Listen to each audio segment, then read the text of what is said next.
শ্বাসকষ্ট থাকায় বেগম জিয়াকে দেয়া হচ্ছে অক্সিজেন। স্বাস্থ্য পরীক্ষার রিপোর্ট পর্যবেক্ষণে মেডিকেল বোর্ড। অক্সিজেন তাকে দেওয়া হচ্ছে এবং এখন তিনি স্থিতিশীল আছেন। করোনা পরিস্থিতি বিবেচনায় দেশে চিকিৎসা হওয়াই ভালো, বিদেশে যেতে লাগবে আদালতের অনুমতি। মাননীয় প্রধানমন্ত্রী যেই ধারায় তাকে শাস্তি স্থগিত রেখে চিকিৎসা সেবা দিয়েছেন, এখন আরও কিছু পেতে হলে তাকে কোর্টের মাধ্যমে আসতে হবে। করোনার চিকিৎসা তো সব দেশে একই রকম, এবং যে সমস্ত দেশে নিয়ে যাওয়ার কথা বলছে তাদের অবস্থা কিন্তু আমাদের এই দেশের তুলনায় অনেক খারাপ। দেখছিলেন প্রধান শিরোনাম। সন্ধ্যার সময়ের সঙ্গে আছি আমি জাফর সাদিক। এবার অন্যান্য শীর্ষ সংবাদ। মূল পদ্মা সেতুর সঙ্গে যুক্ত হলো রেল। 24 ঘন্টায় চলছে মহা কর্মযজ্ঞ। সড়ক পথ চালুর দিনে মাওয়া থেকে ভাঙা পর্যন্ত চলবে ট্রেনও। দেশে করোনার তৃতীয় ঢেউয়ের কারণ হতে পারে ভারতীয় ভ্যারিয়েন্ট, শঙ্কা বিশেষজ্ঞদের। একদিনে আরও 61 জনের মৃত্যু। মহামারীতে কাজ হারিয়ে অসহায় অনেকে।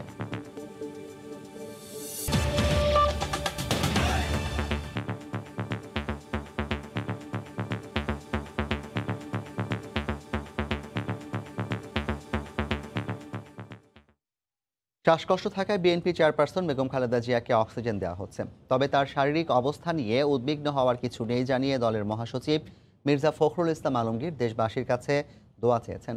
এদিকে বেগম জিয়ার স্বাস্থ্য পরীক্ষার সব রিপোর্ট পর্যবেক্ষণে 10 সদস্যের মেডিকেল বোর্ডে সভা হয়েছে। হঠাৎ করে শ্বাসকষ্ট শুরু হলে রাজধানীর এভারকেয়ার হাসপাতালে চিকিৎসাধীন বিএনপি চেয়ারপারসন বেগম খালেদা জিয়াকে সোমবার দুপুরে কেবিন থেকে করোনারি কেয়ার ইউনিট সিসিইউতে নেওয়া হয়। রাতে হাসপাতালের বাইরে এসে এ নিয়ে সাংবাদিকদের ব্রিফ করেন তার ব্যক্তিগত চিকিৎসক ডাক্তার AZM জাহিদ হোসেন। বেগম জিয়ার শ্বাসকষ্ট ও সিসিইউতে স্থানান্তর নিয়ে গণমাধ্যমকে আনুষ্ঠানিকভাবে অবহিত করেন তিনি। সমস্ত পরীক্ষা নিরীক্ষা চলছে। মঙ্গলবার সকালে শ্রমিক দল আয়োজিত এক ভার্চুয়াল আলোচনায় যোগ দিয়ে বিএনপি মহাসচিব বলেন, বেগম জিয়াকে অক্সিজেন দেওয়া হচ্ছে। গতকাল তার একটু শ্বাসকষ্ট হওয়ায় তাকে সিসিইউতে নেওয়া হয়েছিল। তিনি এখনো সিসিইউতেই আছেন এবং অক্সিজেন তাকে দেওয়া হচ্ছে এবং এখন তিনি স্থিতিশীল আছেন। বেগম জিয়াকে বিদেশ নেওয়ার জন্য স্বরাষ্ট্রমন্ত্রীর কাছে ফোন করেছেন মির্জা ফখরুল, এমন গুঞ্জন ওঠে সোমবার রাতে। এ ব্যাপারে মোবাইল ফোনে জানতে চাইলে গুঞ্জনটি নাকচ করে দিয়ে তিনি বলেন, বিদেশে চিকিৎসা নেওয়ার বিষয়ে কোনো আবেদন বা সিদ্ধান্ত নেওয়া হয়নি। বেগম জিয়ার শারীরিক অবস্থা ফোনে স্বরাষ্ট্রমন্ত্রীকে জানানো হয়েছে। আজকে পত্রিকাতেও আপনার দেখলাম দুই একটা টুইট করেছে আর কি, দ্যাটস নট ট্রু। এদিকে বেগম জিয়ার শারীরিক অবস্থা ও স্বাস্থ্য পরীক্ষার ফল নিয়ে 10 সদস্যের মেডিকেল বোর্ডের সভা বিকেলেই শেষ হয়েছে। গত 10 এপ্রিল বেগম জিয়ার করোনা টেস্ট করা হলে 11 এপ্রিল রিপোর্ট পজিটিভ আসে। 25 এপ্রিল দ্বিতীয় টেস্ট করা হলে আবারও রিপোর্ট পজিটিভ এলে 28 এপ্রিল তাকে রাজধানীর এভারকেয়ার হাসপাতালে ভর্তি করা হয়। সালাউদ্দিন সুমন, সময় সংবাদ, ঢাকা। এই মুহূর্তে এভারকেয়ার হাসপাতাল এলাকায় আছেন রিপোর্টার সালাউদ্দিন সুমন। সরাসরি চলে যাচ্ছি তার কাছে। সুমন, জাফর, আসলে যে এখন যেটি অপেক্ষার বিষয় যে আপনি জেনেছেন যে বিএনপি চেয়ারপারসন বেগম খালেদা জিয়ার এখনকার যে বর্তমান শারীরিক অবস্থা, তার যে শ্বাসকষ্ট বা সব কিছু মিলিয়ে, আর জেনে থাকবেন যে তিনি এভারকেয়ার হাসপাতালে এখানে এসেছেন 28 এপ্রিল, কয়েকদিন হয়ে গেল। এই কয়েকদিনে বেশ কিছু টেস্ট করা হয়েছে তার শারীরিক বা বিভিন্ন ধরনের মেডিকেল টেস্ট করা হয়েছে। যে টেস্টগুলোর রিপোর্ট নিয়ে আজকে কিন্তু বিকেলে 10 সদস্যের চিকিৎসকদের 10 সদস্যের একটি মেডিকেল বোর্ড তারা এখানে বসেছিলেন। এখানে তারা আলাপ আলোচনা করেছেন এবং তার চিকিৎসা কিভাবে করা হবে, তার যে শ্বাসকষ্ট বেড়েছে সেই বিষয়টি মাথায় রেখেই তার পরবর্তী চিকিৎসা কি হবে সেই বিষয়টি নিয়ে তারা কিন্তু এক ধরনের সিদ্ধান্ত নিয়েছেন দলের সঙ্গে, অর্থাৎ বিএনপির হাইকমান্ডের সঙ্গে কথা বলেই। এখানে কিন্তু যখন এই বৈঠকটি চলে, এই বৈঠকটি যখন চলে ঠিক তখনই মির্জা ফখরুল ইসলাম আলমগীর বিএনপির মহাসচিব তিনি কিন্তু এই এভারকেয়ার হসপিটালে এসেছিলেন এবং তারপর তিনি বিকালে এখান থেকে চলে গেছেন। তো বৈঠকে যে সিদ্ধান্ত হয়েছে সেই সিদ্ধান্ত আসলে কি সেটি কিন্তু এখন পর্যন্ত আমরা জানতে পারিনি। বিএনপির প্রেস উইংয়ের পক্ষ থেকে বলা হচ্ছে যে দলের হাইকমান্ড যদি সিদ্ধান্ত দেয়, যে সিদ্ধান্ত অর্থাৎ এই মেডিকেল বোর্ডে কি সিদ্ধান্ত হয়েছে সেটি জানানোর, কোনো ডাক্তারকে যদি দায়িত্ব দেওয়া হয় সেক্ষেত্রেই তারা ব্রিফ করবেন। এর বাইরে দলের সিদ্ধান্তের বাইরে গিয়ে তারা কোনো কথা বলবেন না, অর্থাৎ তারা কী ধরনের সিদ্ধান্ত নিয়েছেন সে কথাটি কিন্তু বলবেন না। আমি জানিয়ে রাখি তারা গতকাল রাতে এখানে ব্রিফ করেছিলেন বিএনপি চেয়ারপারসনের ব্যক্তিগত চিকিৎসক AZM জাহিদ হোসেন। তিনি কিন্তু এখানে আমরা নানা ধরনের প্রশ্ন করেছিলাম, আমি আগেও বলেছি যে তিনি অনেক কিছুই তার কথায় অস্পষ্টতা রয়েছে। তাকে অক্সিজেন দেওয়া হচ্ছে কি না বা অক্সিজেনের তার স্যাচুরেশন কত, কোনো কিছুই কিন্তু আমরা এখন পর্যন্ত জানতে পারছি না। তবে বিএনপির মহাসচিব আজকে একটি ভার্চুয়াল আলোচনা সভায় কিন্তু বলেছেন যে বিএনপি চেয়ারপারসন বেগম খালেদা জিয়ার শ্বাসকষ্ট শুরু হয়, তাকে অক্সিজেন দেওয়া হচ্ছে। তবে তিনি বলেছেন যে অবস্থা কাল থেকে এখন পর্যন্ত স্থিতিশীল রয়েছে। এই ছিল এখান থেকে এখন পর্যন্ত বিএনপি চেয়ারপারসন বেগম খালেদা জিয়ার শারীরিক সবশেষ খবরাখবর। এর পরবর্তীতে যদি তারা রাতে কখনো ব্রিফ করার সিদ্ধান্ত নেয়, অর্থাৎ তাদের যে সিদ্ধান্ত হয়েছে সেই সিদ্ধান্তটি গণমাধ্যমকে জানানোর সিদ্ধান্ত নেন, সেক্ষেত্রে কিন্তু আমরা সেটিও জানিয়ে দেওয়ার চেষ্টা করব। জাফর। রাজধানীর রেফার হাসপাতাল এলাকা থেকে বেগম খালেদা জিয়ার শারীরিক সবশেষ খবর জানাতে যুক্ত হয়েছিলেন সহকর্মী সালাউদ্দিন সুমন। বিএনপি নেত্রীর দেশের বাইরে চিকিৎসার বিষয়ে এখন পর্যন্ত সরকারের কাছে কোনো আবেদন আসেনি জানিয়ে স্বরাষ্ট্রমন্ত্রী আসাদুজ্জামান খান কামাল বলেছেন, বিদেশে নিতে হলে আদালতে আবেদন করতে হবে। আলাদা অনুষ্ঠানে আওয়ামী লীগ নেতারা বেগম জিয়ার সুস্থতা কামনা করেন, বলেন বেগম জিয়ার উন্নত চিকিৎসার বিষয়ে সরকার আন্তরিক।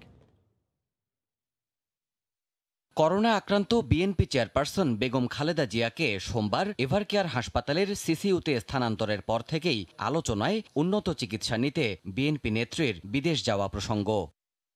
মঙ্গলবার এই প্রসঙ্গে কথা বলেন আওয়ামী লীগ নেতারাও। রাজধানীর বংশালে আওয়ামী লীগের পক্ষ থেকে ত্রাণ বিতরণ অনুষ্ঠানে যুগ্ম সাধারণ সম্পাদক মাহবুবুল আলম হানিফ বলেন, তার চিকিৎসার বিষয়ে আন্তরিক সরকার।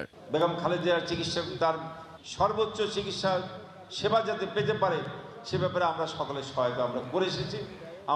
আমাদের সরকার সবসময় সেই সহায়তা করতে প্রস্তুত। এদিকে press institute of Bangladesh PIB মিলনায়তনে সাংবাদিক কল্যাণ ট্রাস্ট আয়োজিত চেক বিতরণ অনুষ্ঠানে তথ্য ও সম্প্রচার মন্ত্রী হাসান মাহমুদ বলেন, দেশেই উন্নত চিকিৎসা সম্ভব বেগম খালেদা জিয়ার। করোনার চিকিৎসা তো সব দেশে একই রকম, এবং যে সমস্ত দেশে নিয়ে যাওয়ার কথা বলছে তাদের অবস্থা কিন্তু আমাদের এই দেশের তুলনায় অনেক খারাপ। সুতরাং আমি ব্যক্তিগতভাবে মনে করি এই দাবি হচ্ছে অমূলক। একই দিন বিকেলে পূর্ব রাজাবাজারে প্রধানমন্ত্রী শেখ হাসিনার পক্ষে অসহায়দের ত্রাণ বিতরণ অনুষ্ঠানে স্বরাষ্ট্রমন্ত্রী জানান, বিদেশে নিতে কোনো আবেদন করেনি বেগম জিয়ার পরিবার। তার তরফ থেকে কোনো ধরনের, যে আপনারা যেটা বললেন, কোনো ধরনের আবেদন, কোনো ধরনের নিবেদন আমাদের কাছে আসে। যেই ধারায় তাকে শাস্তি স্থগিত রেখে চিকিৎসা সেবা দিয়েছেন, এখন আরো কিছু পেতে হলে তাকে কোর্টের মাধ্যমে আসতে। বিএনপি চেয়ারপারসনের চিকিৎসায় সরকার আন্তরিক বলেও জানান আসাদুজ্জামান খান কামাল। দেবাশিস রায়, সময় সংবাদ, ঢাকা। দেশে করোনার তৃতীয় ঢেউয়ের কারণ হতে পারে ভারতীয় ভ্যারিয়েন্ট, এমনটাই আশঙ্কা করছেন বিশেষজ্ঞরা। এদিকে দেশে করোনায় একদিনে আরও 61 জন মারা গেছেন। প্রায় 22,000 নমুনা পরীক্ষায় সবশেষ একদিনে শনাক্ত হয়েছেন 1914 জন। বিস্তারিত জানাচ্ছেন কমল দে। গত এক মাসে করোনা ভাইরাসের নতুন আরও 10টি জীবন রহস্য উন্মোচন করেছে চট্টগ্রামের ভেটেরিনারি অ্যান্ড অ্যানিম্যাল সায়েন্সেস বিশ্ববিদ্যালয়ের গবেষকরা। এর মধ্যে 6টি যুক্তরাজ্যের এবং 3টি দক্ষিণ আফ্রিকান ভেরিয়েন্ট, বাকি একটি অস্ট্রেলিয়ান। আমরা খুব ভয়ে আছি। এখন ভারতীয় ভেরিয়েন্টটা যদি আমাদের দেশে আসে তাহলে আমাদের কিন্তু চরম ক্ষতি হবে, তৃতীয় ওয়েভ আরম্ভ হতে পারে। করোনার সেকেন্ড ওয়েভে এখন পর্যন্ত চট্টগ্রামের কোথাও ভারতীয় ভেরিয়েন্ট শনাক্ত হয়নি। চিকিৎসা বিজ্ঞানীরা আশঙ্কা করছেন ইন্ডিয়ান ভেরিয়েন্টের মাধ্যমে বাংলাদেশে তৃতীয় ওয়েভ শুরু হতে পারে। তৃতীয় ওয়েভ প্রতিরোধে ভারতীয় ভেরিয়েন্টকে ঠেকানোই মূল চ্যালেঞ্জ হিসাবেই দেখছেন বিশেষজ্ঞরা। কোয়ারেন্টাইন ঠিকমতো মেনটেন করতে না পারি ভারতীয় যে ভেরিয়েন্টটা আছে সেটার ব্যাপারে, তাহলে কিন্তু ভারতীয় ভেরিয়েন্টটা কিন্তু থার্ড ওয়েভ তৈরি করতে পারে। প্রথম ও দ্বিতীয়ের পর তৃতীয় ওয়েভ মোকাবেলায় স্বাস্থ্য বিভাগ প্রস্তুতি নিচ্ছে বলে জানালেন চট্টগ্রামের সিভিল সার্জন। আমরা যদি প্রস্তুত থাকি, আমরা যদি স্বাস্থ্যবিধি মেনে চলি, আমরা যদি আমাদের সব চিকিৎসা ব্যবস্থাগুলোকে রেডি রাখি, ইনশাল্লাহ আমরা যে ভাইরাসে আসুক আমরা আল্লাহর উপর ভরসা করে সেটা মোকাবেলা করব। এর আগে করোনার নতুন 8টি জীবন রহস্য উন্মোচনের পাশাপাশি ভ্যাকসিন নেওয়ার পরও আক্রান্ত হওয়াদের নিয়ে গবেষণা করেছেন সিবাসুর গবেষকরা। কমল দে, সময় সংবাদ, চট্টগ্রাম। 333-তে ফোন দিয়েও পাওয়া যাচ্ছে না ত্রাণ মন্ত্রণালয়ের জরুরি সাহায্য। যদিও ত্রাণ ও দুর্যোগ মন্ত্রণালয় বলছে তালিকা সংক্রান্ত জটিলতার কারণে সবার ক্ষেত্রে তাৎক্ষণিক সাড়া দেওয়া সম্ভব হচ্ছে না। সেলিয়া সুলতানার রিপোর্ট। কোনো চাকরি বাকরি নেই, আজকে আমি 7 মাস ধরে বেকার। ঘরে আমার এক ছেলে এক মেয়ে আর পরিবার ঋণ করে চলছে, আর খুব কষ্টের ভিত্তিতে আছে। ভাসুররা আমার শাশুড়িরা কিছু দিয়ে পারলে দেয়, না পারলে এরকম মানে সহায় নয় করে কষ্ট করে দিন কাটাতে হইতেছে। লকডাউনে কাজ হারিয়ে চলছে ধার দেনা করা জোড়াতালির জীবন। 333-তে সাহায্য চেয়েছেন কিনা জানতে চাইতেই চোখে বিদ্যুতের ঝলকানি। জাতীয় হেল্পলাইন 333-এ কল করার জন্য আপনাকে আন্তরিক ধন্যবাদ। 29 এপ্রিল আবেদন করেন, একই দিনে আরো কয়েকজনের আবেদন জমা পড়ে। 4 দিন পর আবারও তাদের কাছে যায় সময় সংবাদ। জরুরি সহায়তার আবেদনকারীদের কোনো উত্তরই দেয়নি দায়িত্বশীলরা। ভুক্তভোগীরা বলছেন এই দুর্যোগে এটি অকার্যকর।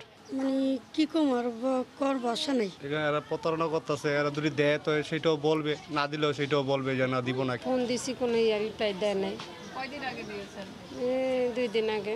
বেকার হয়ে অনেকে বসেছেন রাস্তার পাশে। অভাবের সংসারে আরো বেশি শূন্যতার নাম 333। চলছে না, এই জন্য আর কি চার দোকান দিয়ে বসা। এরা বলতে যে আমরা দেখতেছি, আমরা দেখতেছি, এই পর্যন্ত দেখতেই আছে। 333 থেকে মোট আবেদন জমার সংখ্যা কত সেটির কোনো নির্দিষ্ট সংখ্যা নেই ত্রাণ মন্ত্রণালয়ে। তবে 2 মে পর্যন্ত এটুআই থেকে প্রাপ্ত তথ্যে 8,243 পরিবারে সহযোগিতা করা হয়েছে বলে জানান তারা। এটুআই যদি আমাদের কাছে থ্রো না করে তাহলে ওই অংশটুকু তো আমরা অ্যাড্রেস করা কোনটা করতে পারলো কোনটা করতে পারলো না এটা আমরা বলতে পারবো। আমরা শুধু বলতে পারি এটুআই আমাদের কাছে যেটা অ্যাড্রেস করেছে এইটার আমরা কত % আমরা অ্যাটেন্ড করলাম।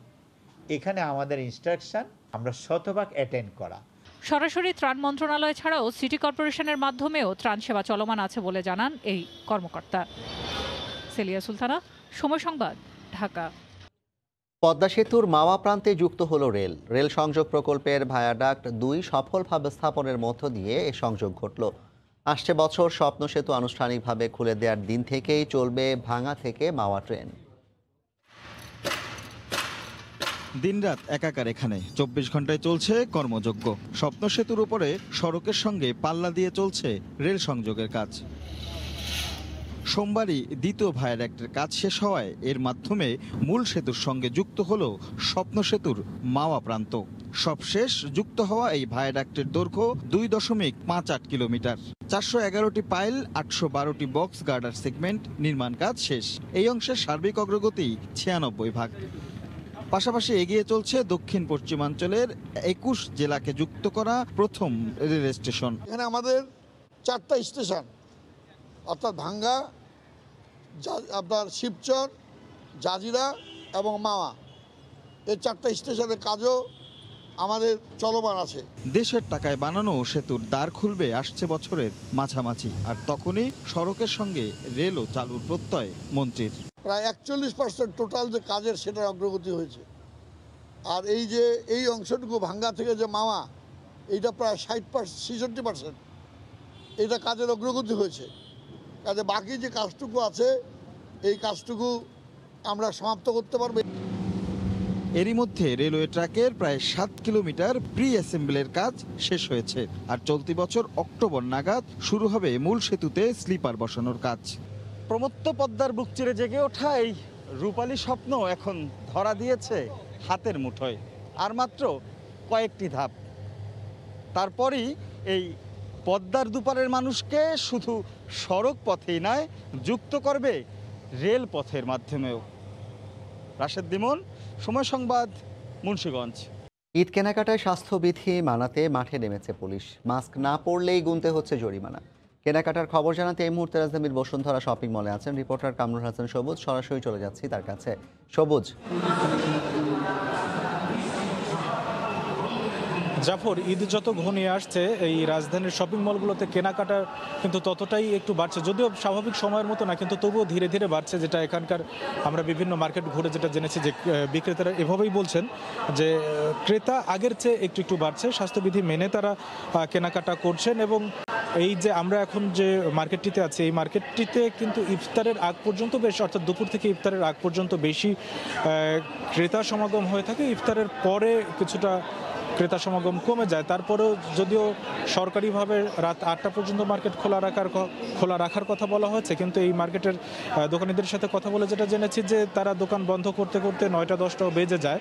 তো আমরা এখানে যারা ক্রেতা আসছেন তারা কিন্তু সবাই কিন্তু বলছেন যে বাচ্চাদের জন্যই আসলে বেশি আসা, অর্থাৎ বাচ্চাদের ঈদের আনন্দকে আরেকটু বাড়িয়ে দেওয়ার জন্যই তারা কেনাকাটা করতে আসছেন, সেই সাথে এসে কিন্তু তারা নিজেরাও কিন্তু কিনছেন।